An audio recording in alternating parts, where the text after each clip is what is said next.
Eşkinə xəstə düşmüşəm, sən də mənim dərdimə dərman kimisən. Ruhum sənsiz üşüyür, damarlarımda dolanan qan kimisən.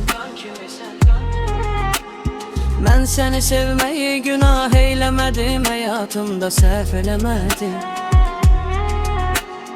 Nə arzular qaldı yarım, nə arzuları əllərimlə məhv elədim. Yadındadırmı sən idin tək nəfəs almağıma səbəbkar ürəyim. Nə məni özgələrdə ara, nə məni özgə ürəkdə axtar ürəyim. Qənim kəsildin mənə sən, qəstimə durdun qəti düşmənim kimi. Mən necə yandım, yanacaqsan kül olub qəm kədərlə mənim kimi.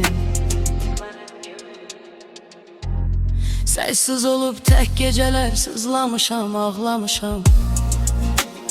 Xəyallarım kimi səssiz bir albomda şəkillərini saxlamışam. Qırdın ürəyimi dəfələrlə, məmə qıydın, sənə mən qıymamışam. Var içimdə nifrət, amma malət ürəyim səndən doymamışam.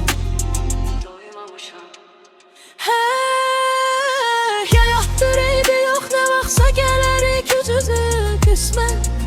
Nə bilim, rastlaşdırarca Allah, ya təsadüf ya da ki fürsət. Nə bilim, gözlərindəki kədəri, üzüntünü hiss eləyim.